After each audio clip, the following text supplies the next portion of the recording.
Hey everybody, this is Mr. Beckstrom, and today I wanted to talk about three different types of functions that we come across as far as being even, odd, or neither. Now, these are important because they have very good properties that we can take a look at. Even functions are functions that are reflected across the y-axis. That means that they're on one side of the y-axis, they're kind of mirror images across the other side of the y-axis. That's kind of like a parabola that goes either up or goes down, where the vertex is right on that y-axis. And the next one is the odd function, and that's a function that is reflected across the origin.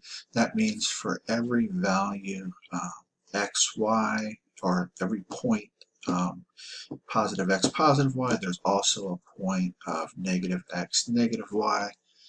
So for example, if we have a point for like 2, 3 right here, you're also going to have a point of -2, -3 right here.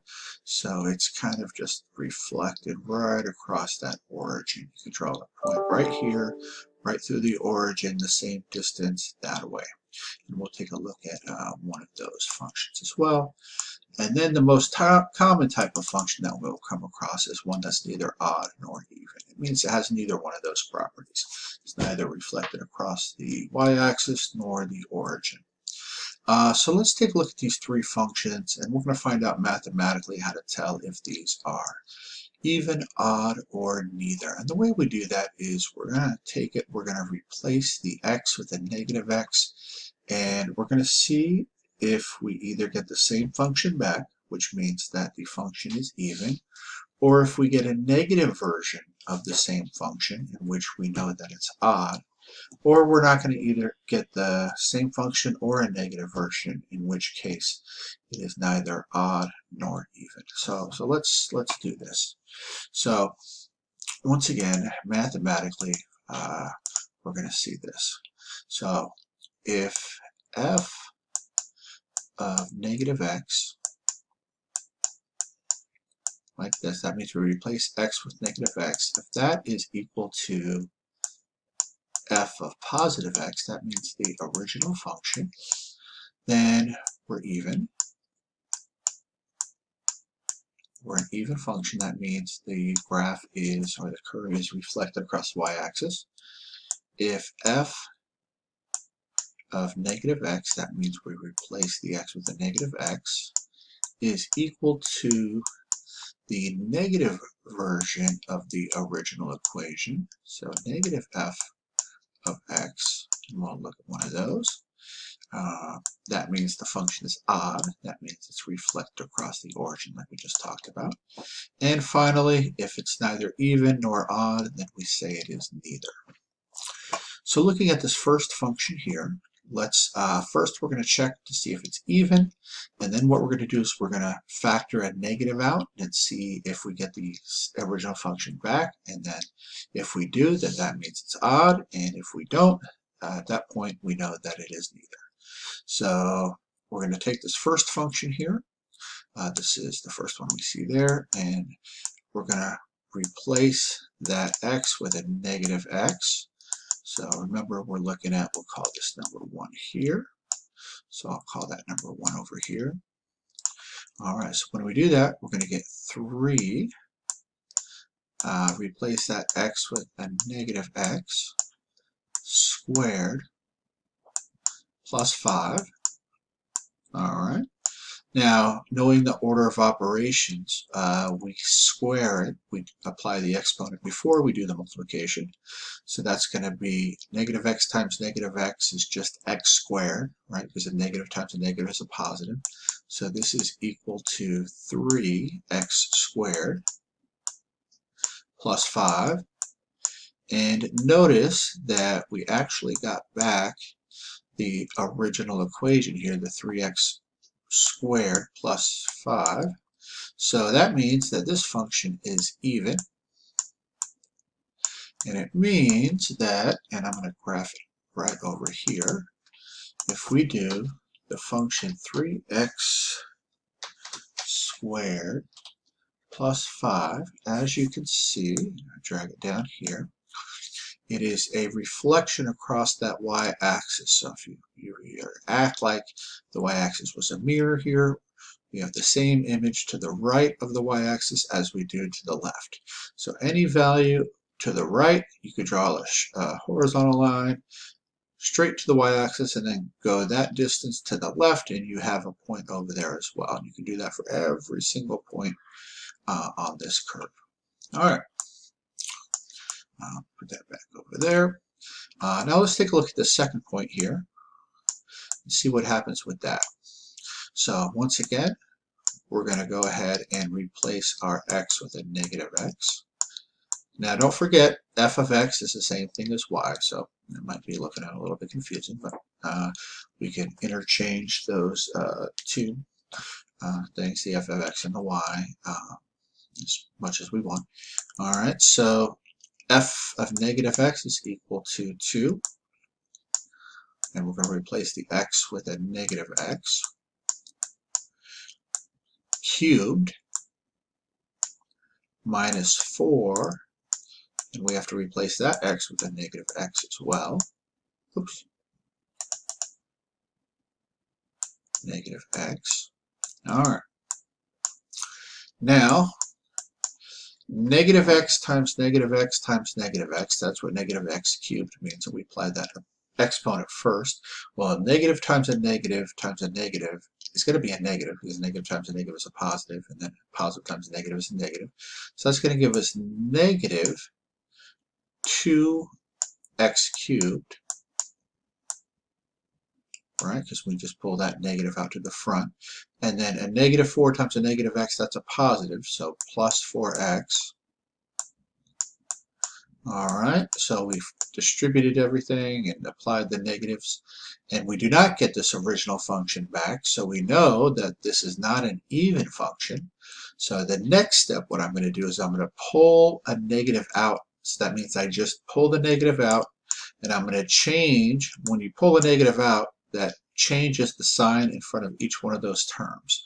So that changes the sign of the negative 2x cubed to a positive 2x cubed, because I'm pulling a negative out, and that changes the positive 4x to a negative 4x. All right, so do I have a negative version of my original equation? I absolutely do, because the f of negative x is equal to just a negative of my original function, a negative of my original function, and that makes this odd, which means if I were to graph this, which I'm about to do, and that was 2x cubed minus 4x, so 2x cubed minus 4x, I will see that for every point over here, if I go directly to the origin and then the same distance in the same direction, I will have a point over here.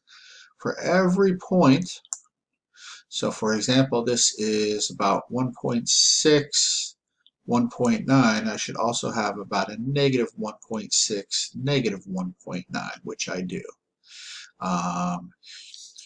For this point, 1.2, negative 1.33, I should have a negative 1.2, positive 1.33, negative 1.2, positive 1. And you can just play around with that and find that somewhere right about here. All right, and yep, so that is reflected across the origin there. And that is an odd function. That's how we find it. So we check for even first. If it's not even, then we pull a negative out of the entire function. That means that I pull the negative out and change the sign in front of each of these terms. And then if we get a negative of the original function back, that means it's odd. And now let's check this last function here. And once again, we're going to first check to see if it's even.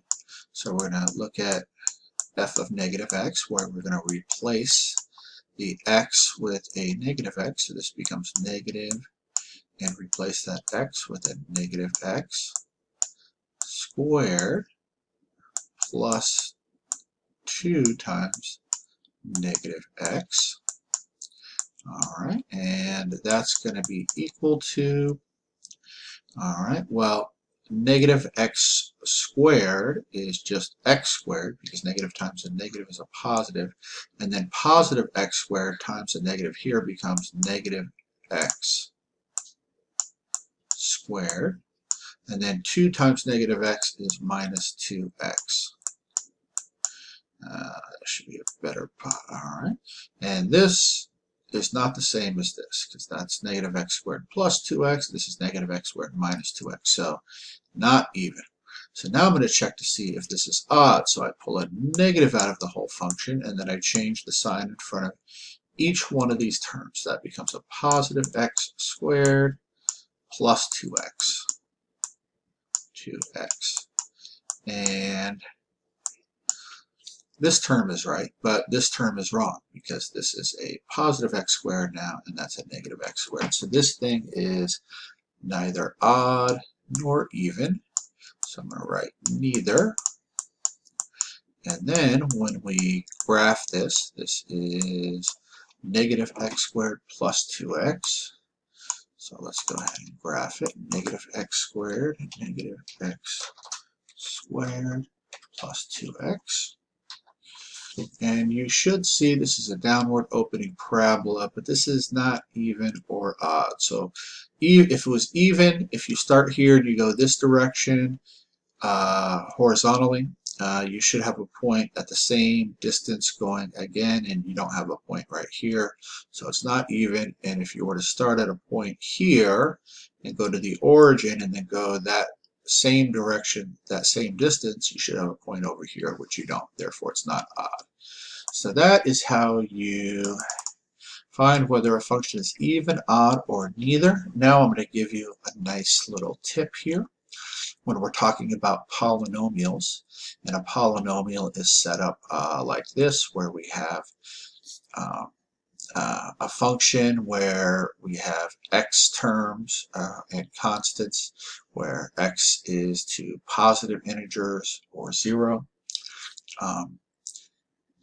We'll always have the case that if all of our x's are to even powers, and this is technically x to the 0 here, because x to the 0 is equal to 1, and so 1 times 5 is just 5. So if we have all of our x's are to the even power, then that's always going to end up being an even function. If all of our x's are to the odd power in a polynomial, so this is x to the 3, and this is x to the 1, those are odd powers, we're always going to get an odd function. And if we have a mix with x's to the even and x's to the odd, there's always going to be an either. So nice little rule of thumb if we're talking about polynomials. Now that does not work if we have quotients, like a numerator and a denominator. It doesn't work if we have square roots. It doesn't work if we have trig functions in there. So don't get overly confident with that rule, but it does work when we have polynomials. All right. Well, I hope you all have a great rest of your week, and we'll see you Monday. Thanks.